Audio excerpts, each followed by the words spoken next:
Bismillah ar-Rahman ar-Rahim. I will continue discussing the modes of financing for developing Awqaf.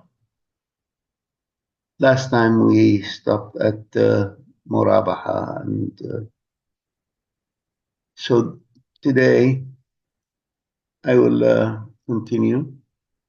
And one of the modes is Musharaka. Musharaka is a partnership which is formed by two or more parties to carry out a specific project. All parties involved contribute to capital. They can contribute either in cash or in kind. However, if they contribute in kind, that kind, whether it's land or equipment or machinery, it will have to be evaluated in cash so that the share of the partner is known.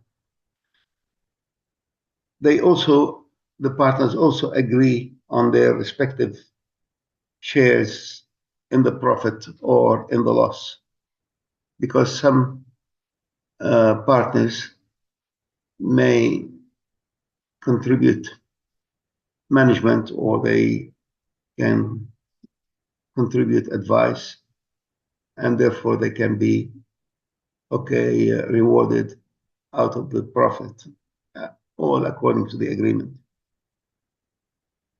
Now, all partners are entitled to participate in the management, but are not necessarily required to do so. The partners appoint a managing partner, and some partners may choose to become non-working, or what is called silent or sleeping partners. Musharaka can be terminated at any time a partner gives notice to withdraw, because then the structure of the partner changes, or if a partner dies, or if a partner becomes insane, or for other personal reasons. So if the other partners agree on terminating the partner, the assets will be liquidated, and each will get his rightful share of the proceeds. On the other hand, if they agree to continue with the venture, then a new partnership will be formed, and the existing partner or his heir will be paid his share, the exiting partner. Musharaka usually is a profit and loss sharing investment.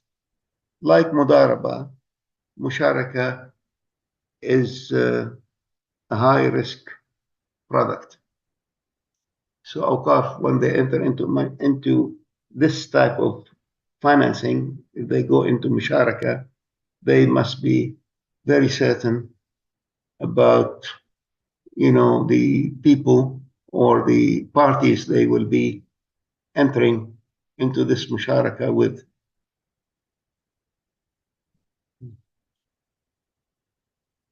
There is another form of Musharaka which is popular to Awqaf, but it is really the most complicated and most disputed mode of financing.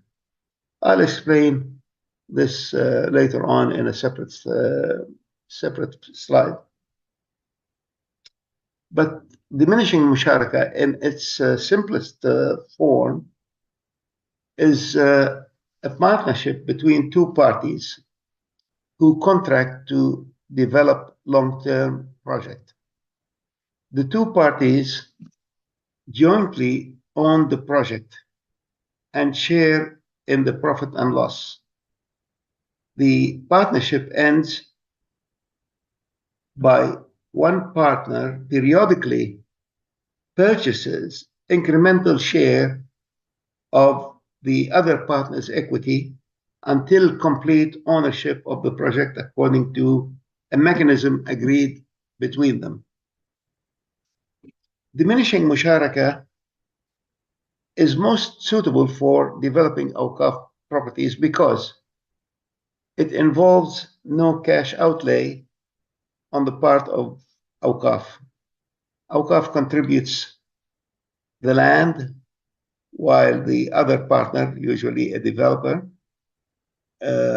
becomes a partner, provides the funds to finance the development. The diminishing musharaka also provides the financier, that is, let's say, Awqaf, or the developer, because he is the financing. It provides the financier with an exit strategy by gradually withdrawing from the project and recuperating the invested capital and the expected profit.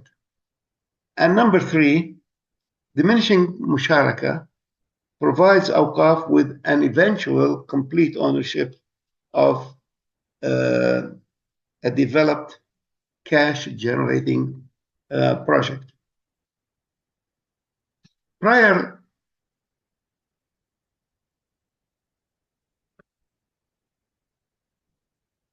diminishing musharaka agreement. Now, before any contract, there has to be a full agreement between the parties about the way this diminishing musharaka is going to work. In diminishing musharaka, there are also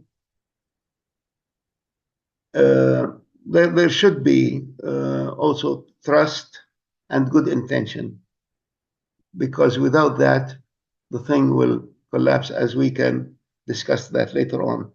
Diminishing musharaka calls for a strategic cooperation between Awqaf and the private sector who can bring in capital and partnership. The salient provisions of diminishing musharaka contract include the following. First, there should be expert evaluation of the land, since the value of the land will determine Awqaf's initial equity share in the project. Number two, it should also be agreed that the ownership of the land shall remain with Awqaf. Although, this condition may have some issues in some jurisdictions, because some jurisdictions, some countries, they consider anything that's developed on the land becomes, part of the land. And therefore, the issue here is that the developer becomes also a part owner of the total project, which includes the land. This is an issue to be of concern to Awqaf. Number three, the financier or the developer share, the share of the profit will be determined by cash contributed or the amount disbursed for completing the project. Now, this is, again, there could be issues there, because that share may vary, because if there are variations and so on, and the cost increases and so on. That's why I say it is a complicated mode of financing. Number four, the scope of the project, the design, and the amount to be paid for the cost of construction should be agreed upon between the parties, although there could be, as I said, cost increases that will change the partners' share in the project. Number five, the partners should agree on how to share the net profit pro rata between them. The formula is usually based on the value of the contribution to the value of the land. the value of the construction to the value of the land. This is the determinant of the distribution of the profit, or in the event of a loss, of the loss. Number 6, the financier or developer makes a binding promise to sell its ownership share of the project in periodic installments, and thereby reducing its share in the project. A diminishing musharaka cannot, if he doesn't do that, then it will not be a diminishing musharaka, it will be a permanent musharaka. And some diminishing musharakas, by the way, they do become permanent musharakas because of certain disputes, as we will discuss later. Number 7, disputes arising from or related to the contract usually are decided by arbitration. But if arbitration fails, then they'll have to go to a proper court for litigation. And then the court order will determine the case.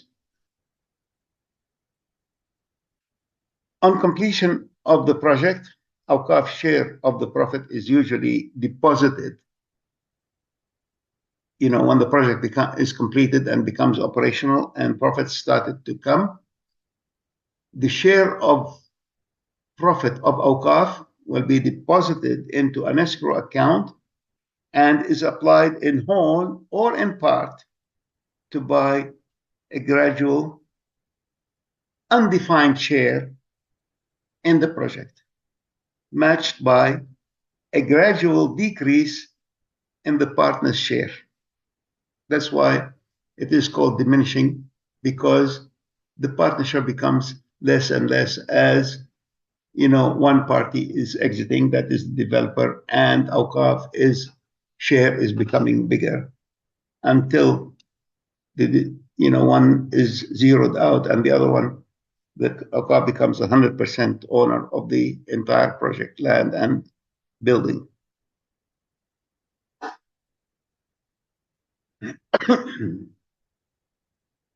I will talk now about diminishing musharaka. There are issues and constraints in this mode of financing.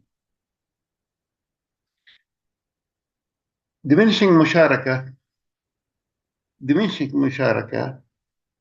is a partnership.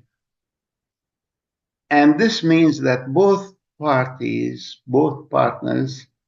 Awqaf and the developer financier, are exposed to the same risks of the project.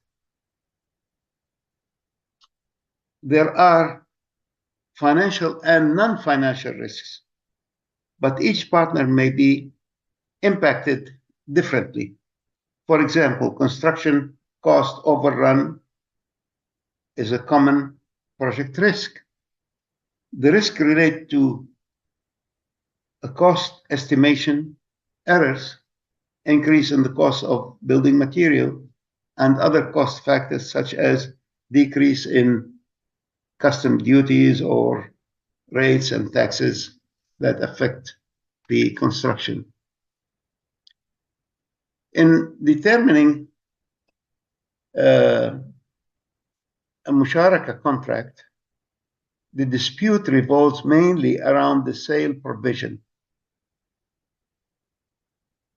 The ownership of the building by the developer should be liquidated progressively in favor of the Waqf organization until complete ownership of the project. The issue is that from a Sharia and legal perspective, the sale provision in a diminishing musharaka agreement does not constitute a sale contract. It's a clause in a contract, and therefore it is not a sale contract. A sale contract should stipulate the price and the time period for settlement. In a diminishing musharaka, neither of these two elements can be stated in definite terms. It is considered unjust to set the future price of the building before it is constructed, because other factors may affect the value of the, of the project. And therefore, the sale value will also be different. The sale price can only be determined on the basis of the prevailing market prices at the time of the actual sale. This would entail market valuation on each settlement date, but that does not happen usually. But it should, because if you are gradually selling, then I want to know today what is the value of the project and how much, share I'm getting with this installment. This matter has led many jurists, many Sharia scholars, to rule that the sale provision in a diminishing musharaka as non-binding and non-enforceable promise. There are other issues of concern in diminishing musharaka, and one of them is the profit to be realized from the project cannot be accurately estimated.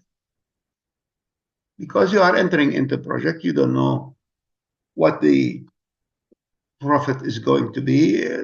Okay, it's an estimate, but it can vary considerably when the project is complete. Therefore, Awqaf share may differ from what was expected, and this could affect its revenues. Number two, from the developer and financier side, the developer cannot ascertain the period until full recovery of his principal or what he paid and his profit. So this is again a problem. We discussed the problem from the Awqaf point of view.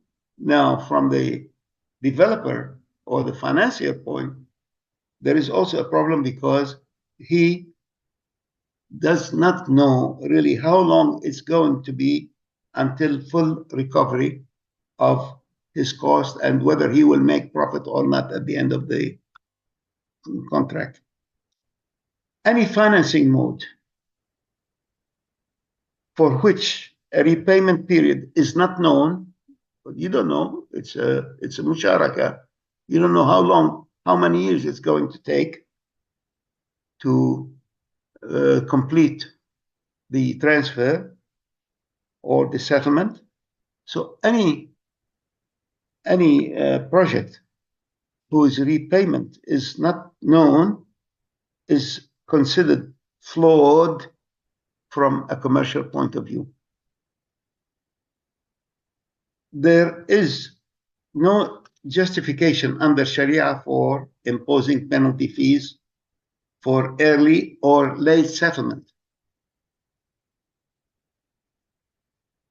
And also the same applies to the developer. Most scholars consider that the sale provision in a musharaka agreement, a promise to sell that creates a moral obligation but is not binding. The developer, or the building owner, the one who financed the building, may not want to fulfill the promise to sell if the value of his share in the project is appreciating and the profit potential is higher than expected. He says, why shall I diminish? It's a good investment, and I do not. And considering that the sale is only a promise and unenforceable from a Sharia point, I'm talking, it could be different from a legal point, then, the share of the project, the exit will become, in this case, will result in a de facto permanent partnership. If he says, "Oh, I do not want to sell to the Waqf," then that musharaka, which is supposed to be diminishing, becomes a permanent musharaka, or an indefinite musharaka, let's put it this way. One of the unique risks in this mode is that the project location has to be acquired. If this is a problem. If, let's say, the project location where there is now a building and there is land, is to be acquired or removed by government for a public purpose, and the governments usually have the right, they call it the right of domain, which means, you see, there is a difference between, this is an aside now, there is a difference between ownership and sovereignty. A person or an institution may own a land, but he cannot be independent because the government has what is called sovereignty over the land, and therefore sovereignty,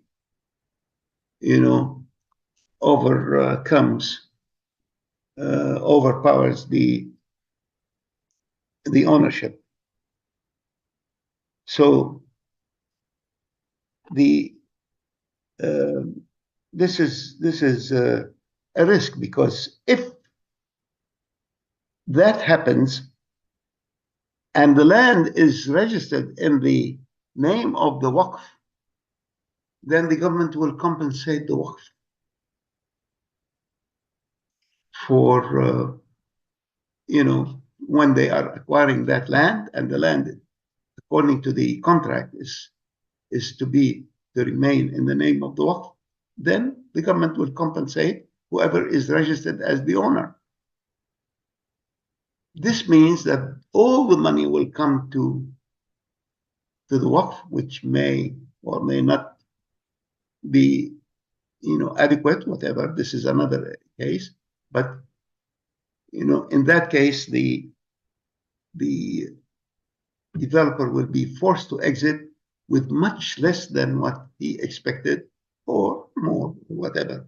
But anyway, there is some sort of ambiguity about the outcome in such a case, and this could lead to again, disputes and litigation in the courts.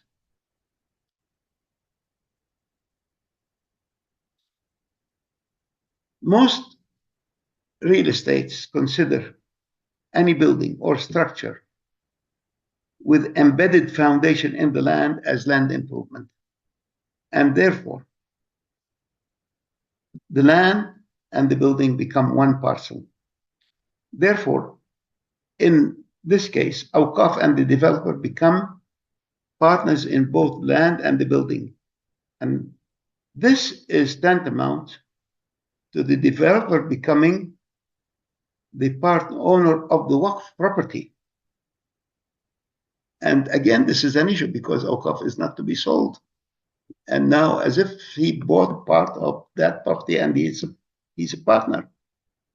Some scholars consider this situation to be an infringement of Sharia, while others allow it under the rule of istibdal, where the Waqf substitutes an undefined part of the land for an undefined part of the building. Diminishing musharaka contract raises ethical questions. A contract is, in essence, an exchange of promises which the parties commit to. When a diminishing musharaka contract is signed, it is assumed that there is reciprocal understanding and commitment of the two parties to all its clauses.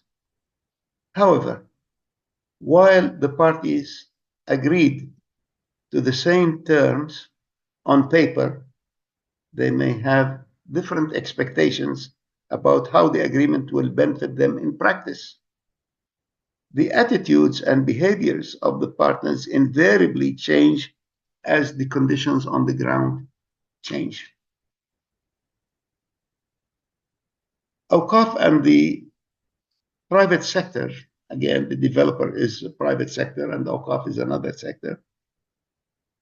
They have different goals and different metrics that drive them. Awqaf commercial strategies are more about development and social impact. The private developer, on the other hand, is focused on maximizing profits and does not want to be distracted by a social mission. Awqaf properties cannot be used as collateral. The security taken by the financier is largely confined to the assets they finance and not to what is supposed to be inalienable Waqf assets. This security becomes difficult to call upon when a tangible asset becomes an inseparable part of another tangible asset. The land as tangible and the building as tangible, and they both become one asset. On structuring a diminishing musharaka agreement, questions arise about a number of factors. The cost of contracting with the wrong party's developer is high, especially when there are risks Awqaf weren't aware of.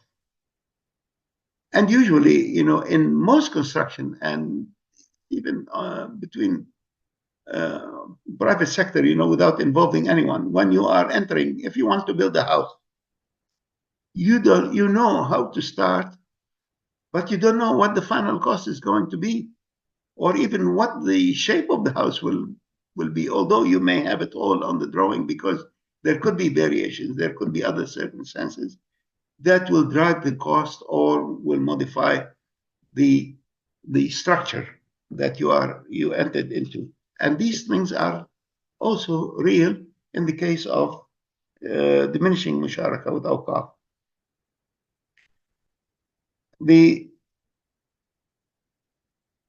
These are, a number of issues and constraints, that are really related to this mode of financing. And therefore, by the way, banks usually do not like to finance by diminishing way of musharaka because of these issues. Okay.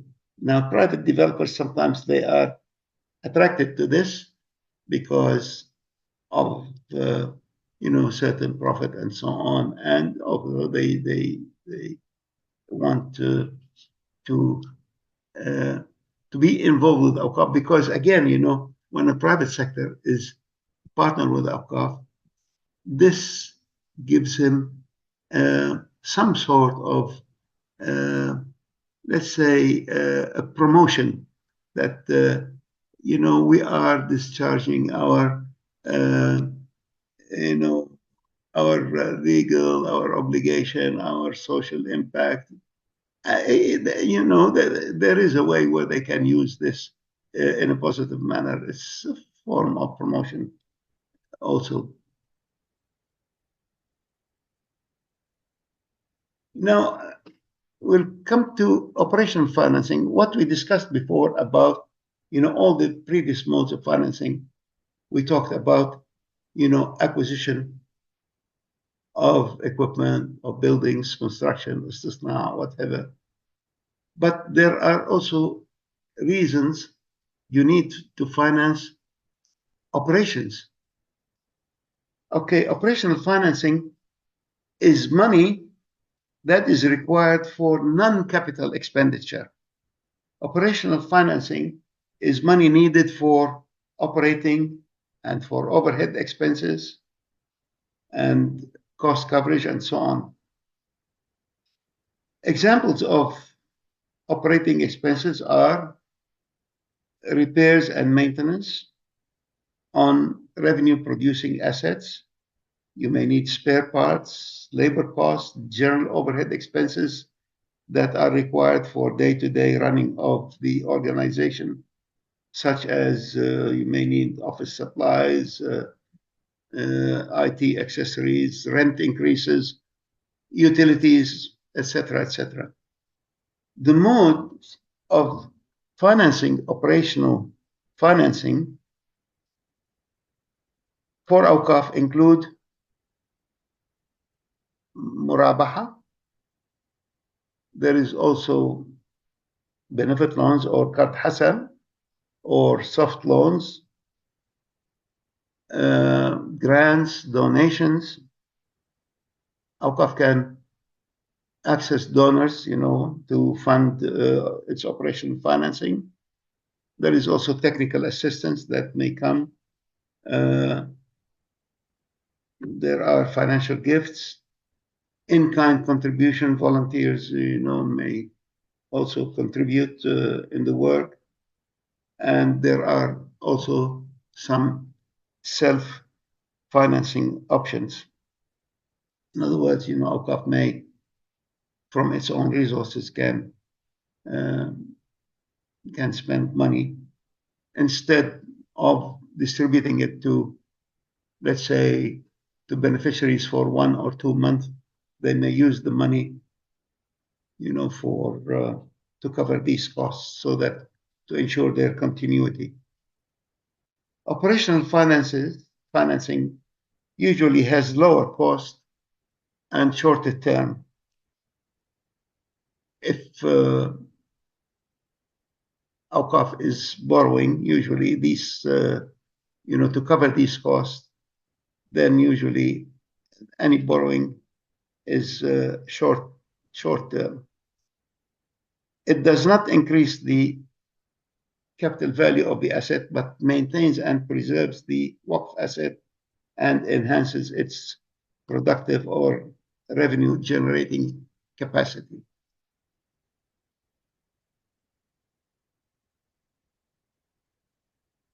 Now we come to other types of Awqaf. We have agricultural Awqaf. I'll give some background about agricultural Awqaf. Agricultural Awqaf are among the first Awqaf in Islam. We know that on advice of the Prophet, peace be upon him, sallallahu alaihi wasallam, most of his companions or the Sahaba established what we classify now as agricultural Awqaf.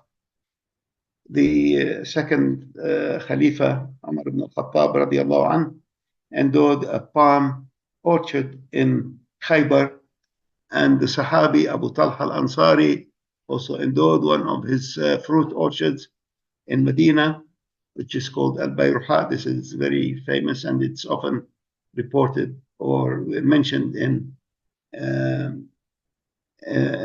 Awqaf literature. Also, the third Khalifa, Uthman ibn Affan, purchased and endowed the often mentioned water well in Medina known as the Well of Ruma. Now, following the advice of the Prophet, many other Prophet companions, Sahaba, and Muslim followers donated vast areas of agricultural land. So agricultural Awqaf were the first to be made as Awqaf. Agricultural Awqaf land covered, and maybe till now they cover large areas in Turkey, in Egypt, in Sudan, in Yemen, and many countries in North and West Africa and Southeast Asia. It was reported that agricultural Awqaf in Egypt, for instance, I got this information, was in excess of 770,000 acres. In India, 600,000 acres. In Malaysia, more than 100,000 acres. In Turkey, about 1/3 of the agricultural land was reported as Waqf. So it's a big wealth in agriculture. Awqaf, agricultural land, probably they comprise the bulk of Awqaf till today. Awqaf agricultural properties are lands used for grain farming, for market gardening, grazing, dairy farming, poultry farming, stud farming, orchard, beekeeping, horticulture, vegetable growing, forestry, and aquaculture, that is fish and shrimp farming, and many other produce for human consumption or animal feed. Agricultural Awqaf had suffered most of the losses through expropriation, encroachment, and also squatting. Agricultural land, if neglected, will be a big waste of a vital economic resource. So agricultural Awqaf are very important Awqaf. Now, how do we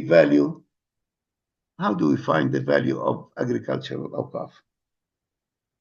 This is an area which is not very well covered in the literatures. We know that, okay, we have so many acres. Do we value it according to urban property, urban land, or agricultural land has different valuation?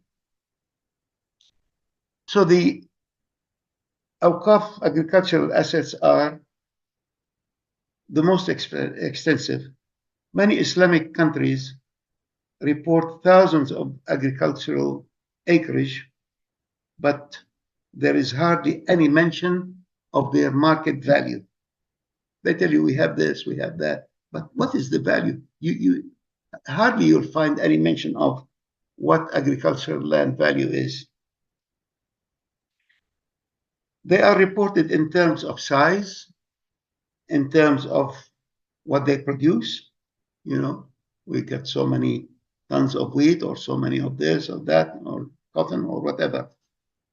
And sometimes by the cash flow, not by the tonnage of the produce or the quantity of the tonnage, but by the value of that produce, by the cash flow that comes in from the sale. So they could say that this property generates so much, and then they try to work out a value for it. The value of Waqf agricultural land includes the value of the land and all fixed and mobile and biological assets. Okay, it's not only the value of the land, but also the land may have on it certain sheds or some fixed structures. It may have some mobile, some tractors and so on, and these have value. And it may have also some biological assets like it may have, some trees or some, cattle, sheep, whatever. These are biological assets, and they are defined as the living non-human assets, which includes, botanical and animal assets. As far as the land is concerned, the value of agricultural land takes into account the type of soil, the fertility rating, or the crop yield, and factors affecting transformation of biological assets such as climatic conditions, rainfall, etc. The value of the land may also include its accessibility and proximity to the market. Biological assets. What are biological assets? As you said, they are assets that are considered to be self-generating and regenerating assets held permanently for sale or the sale of their produce. For instance, you may have cows. These are assets, and they are self-generating. So because of reproduction and so on, and they may be held for their meat or also for the milk they produce. Biological assets we exclude from those that are held primarily for aesthetic purposes, such as flowering trees or plants that are added to beautify the place or the surrounding, or for heritage. If let's say you have trees that are held for heritage. A big example of this is the cedars of Lebanon. These are considered the symbol of the country, and therefore, if you have cedars on your land, okay, they are not on an agricultural land. They are not considered. That's in Lebanon, let's say, and the case could be also in some other countries, where there is some heritage value to a biological asset. So these usually are also not counted in the valuation of that agricultural land.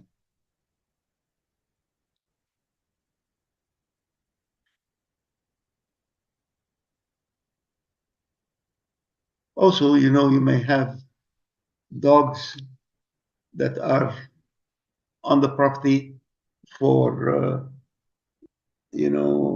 for security and so on. There could be cats, some other pet animals. These biological assets are normally excluded when an agricultural Waqf property is evaluated. Non-living assets that are taken into account include farm machinery, such as tractors and harvesters, and installations such as silos, sheds, and cold storage. Valuation of agricultural Waqf is really, it's a complicated task. It's very complex and requires in-depth understanding of the accounting standards. For instance, biological assets are measured at net market value, taking into account growth, degeneration, production, and procreation that cause qualitative and quantitative changes. This is IAS 41.12, International Accounting Standard. Historical cost is not adequate because it does not capture the value of biological transformation. For instance, if let's say we bought a farm at a certain value, this is a historical cost, but that historical cost, a few years down the road, it may not be adequate to value that property. It may not reflect the real value of the property at the time because it may increase or may decrease depending on many factors that we've discussed.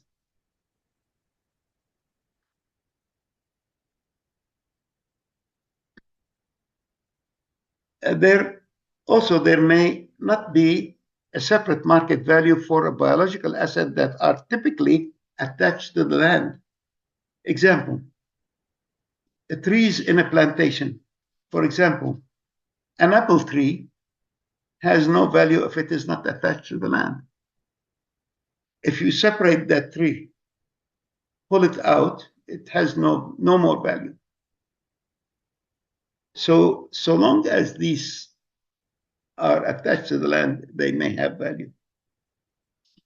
The value of agricultural produce is recognized at the point of harvest at market value. This is again International Accounting Standard 41 -13, subparagraph 13. The standard deems that the value of the produce should be accounted for immediately after harvest rather than when the produce is sold. This is consistent with the Holy Quranic verse, وَآتُوا حَقَّهُ يَوْمَ حَصَادِهِ. It means render the due that are proper on the day the harvest is gathered. This is in Surah Al-An'am, verse 6, 141 of chapter 6, Al-An'am. وَآتُوا حَقَّهُ يَوْمَ حَصَادِهِ. After harvest, crops are accounted for as inventories at their net realizable value. This is again Accounting Standard 2.1. Livestock and poultry held for slaughter or for breeding are valued at a realizable market value. This is so much for valuation of agricultural asset. Actually, the standards, the accounting standards go on and on with more details about it, but I just captured the main things that concern Awqaf just to convey the idea that valuing Awqaf, agricultural Awqaf, is not an easy task, and the valuation changes from one season to other, and there are many factors that affect the value of that agricultural land, and that is why usually when it is reported in by Awqaf about the land, they usually report it, by acreage. We have so many acres, we have this, we have that, okay, or it produces that much, the value of the proceeds, but never really the detailed valuation as as I discussed. Okay. Muzara'a and Musharaka.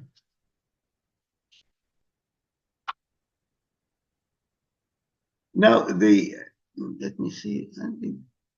Before that, leasing of agricultural Awqaf land. Now, Awqaf, we say Awqaf as a lessor. It means Awqaf own the land, and now they want to lease it out. An Awqaf agricultural property can only be let on an operating lease for a specified fixed number of years or periodically from year to year, or seasonally for this season with an option to renew. Agricultural tenancies usually depend on the crop cycle.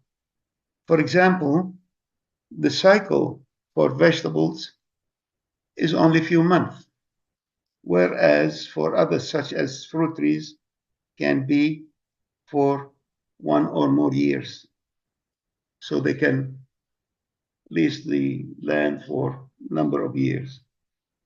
In general, agricultural leases are very long-term, generally speaking. This is because typical agricultural tenants are families that work together to produce the harvest. Usually when you are leasing it, most of them, they are leased to families or companies that want to establish themselves on that land so that they can work together to produce the harvest. To them, to these people, farming becomes a way of life, and they get tied to the land and are unlikely to leave for other places. The agricultural operating lease means a stable income to be acquired while the land remains as waqf. At the end of the lease, the land is returned to the waqf in a condition similar to or better than it was let at the start of that lease.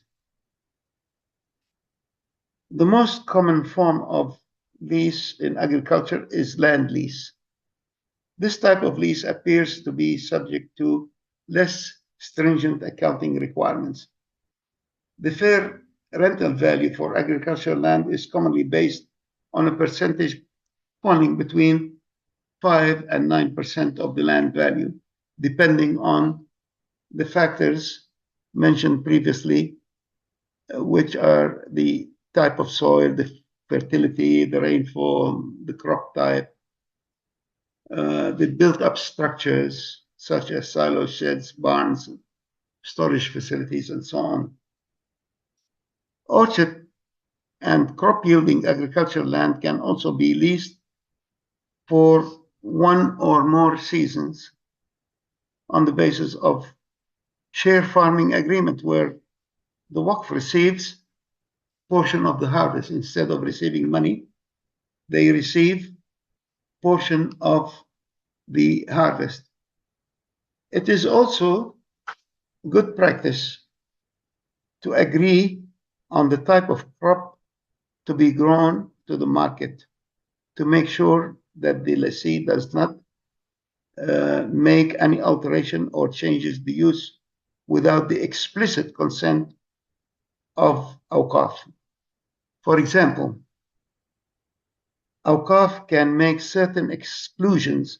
For example, they can say to the farmer, no tobacco to be planted, no marijuana, no pigs to be put on the land. For some leases, for some lessees, leasing the land may be a way to test or also try new crops or new methods of farming. Such activities should also be agreed with Awqaf. Machinery and equipment can be made to a separate lease agreement if there are on the land some tractors or some some machinery, planters, seeders, whatever. They can be made subject to a separate lease agreement. Also, if there is a house or residence on the land, that can be subject to a separate lease agreement. A customary lessee of an agricultural land is a family consisting of a male head of the household and other members of the family. It is advisable that the lease includes the names of all members of the family who will work together on the land. This will ensure that the tenancy continues in the event that the head of the family or other member dies. So the other members will not be deprived of the land they are farming. Both Awqaf and the tenants may want to consider matching the duration of the lease to family requirements. For example, Awqaf may consider leasing the land until the next generation is old enough to farm it. They could stipulate this. Leasing Awqaf agricultural land should benefit both Awqaf and the tenant and the rural poor who work on the land.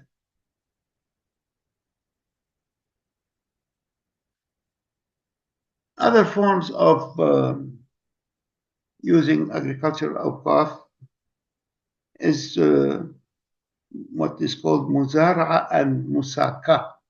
These are Arabic words which mean farming and irrigation. Muzara'a and musaka, farming and irrigation, are in principle a hybrid of two modes of financing the development of Awqaf agricultural land.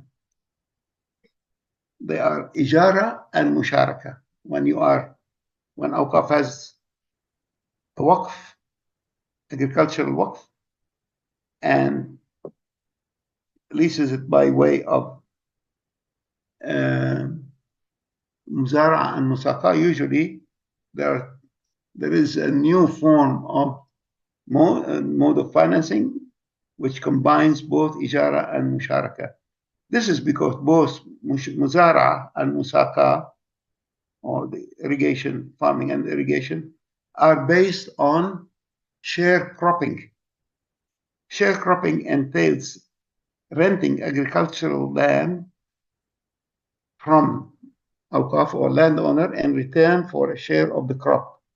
Therefore, muzara and musaka are contracts between Awqaf as custodian of the land and the farmer who is the sharecropper. Rent is paid not in cash, but as a portion of the crop yield. Muzara'a is concerned with farming and the acquisition of seeds and seedlings, fertilizers, pesticides, and farming tools, machinery, equipment, and tools used in plowing, planting, and harvesting. Musaka, irrigation, it's concerned with systems including water wells, dams, canals, irrigation equipment, such as water tanks, pipes, water pumps, and sprinklers. Formal banks are unlikely to consider transactions involving muzara and musaka. The bank is an institution, not an individual. If a bank gets involved, it can provide credit to a sharecropper who can pledge some acceptable security. However, in many countries, there are non-banking financing institutions like special cooperative funds, rural development schemes, and some specialized NGOs, etc., who assist sharecroppers with funds, materials, and advice. From an Awqaf point of view, there are some issues that need to be resolved. It is critical for Awqaf that the rent is specified and is certain. In these modes, the actual amount of rent may not be known because it's based on, you're renting the land for a share of the crop. So this is an issue because you don't know, and of course you don't know also the size of the crop that will come, the quality, and so on, which may change from season to season. So the rent may not be known at the start of the agreement, especially in longer-term leases. The harvest may vary in timing and quality, or the value of the agricultural products could change. Therefore, the lease agreement should clearly specify how the rent will be calculated and when payment is due. If the harvest is to be divided between the tenant and Awqaf, the lease should specify that the tenant must inform Awqaf when the crop will be harvested, and therefore allowing both parties to see the crop yield. In longer leases, it may be necessary to reserve the right for future review of the rent. Periodic reviews will protect Awqaf's financial interest in the lease. This concludes this lesson about modes of financing for developing Awqaf. We discussed developing, real estate development for Awqaf by its various forms. And we also discussed the valuation and the operation and the leasing of agricultural Awqaf. This concludes our lesson. Thank you very much. And I'll stop here.